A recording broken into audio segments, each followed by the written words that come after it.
Bom dia, pessoal! Hoje, dia 16 de abril, eu, professora Eliane, trouxe para vocês um novo assunto. E como vocês já devem ter visto aqui atrás, ele é baseado no livro 2 de Ciências, ao qual retrata todos os conceitos de física. Então, nosso assunto hoje é de física e nós falaremos sobre luz visível, no caso, a luz visível.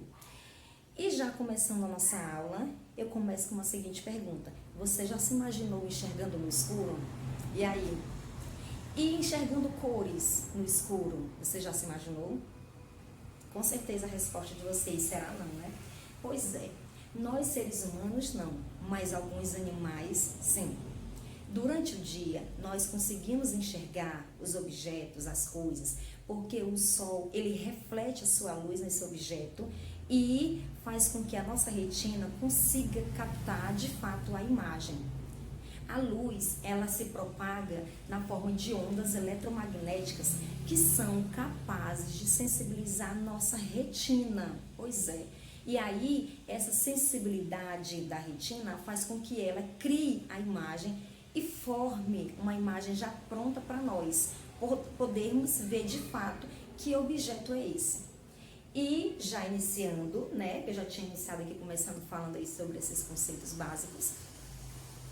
A luz, ela apresenta dois tipos de fontes. Temos aqui a fonte primária e temos também a fonte secundária.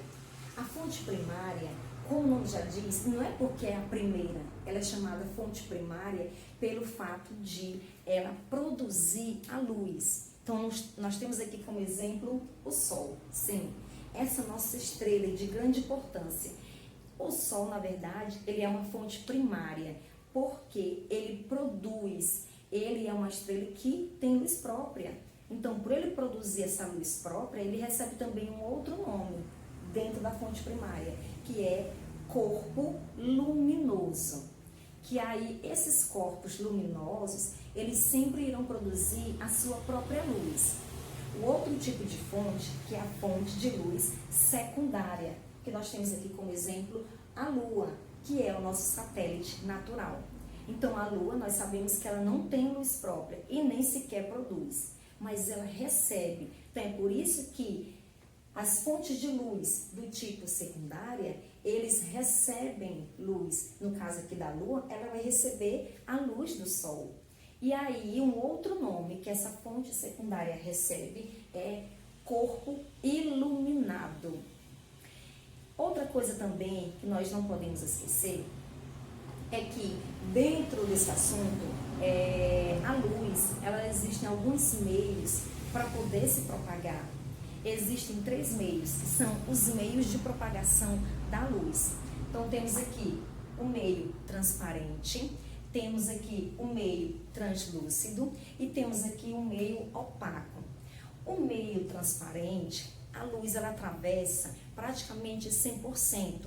Então, quando ela atravessa 100%, eu consigo ver o objeto por total clareza.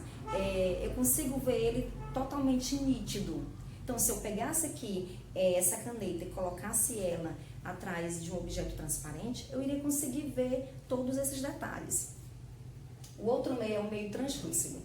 No meio translúcido, a luz, ela atravessa em partes. E aí faz com que esse objeto aqui, eu consiga ver ele, mas não nítido, fica meio embaçado. Então, a luz, ela atravessa parcialmente.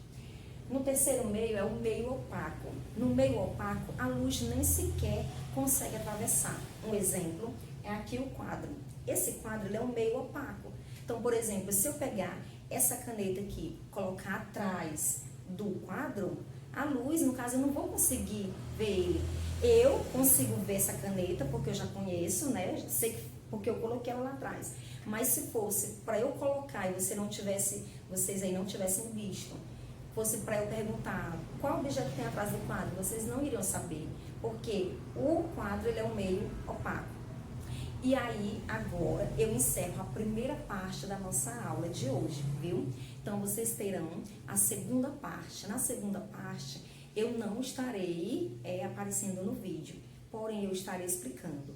Por quê? Justamente porque, como o assunto ele é extenso, ele é complexo, eu precisava mostrar para vocês todos os detalhes possíveis, precisava mostrar para vocês principalmente as imagens. Então, por isso que eu dividi em duas partes. Então, até daqui a pouco.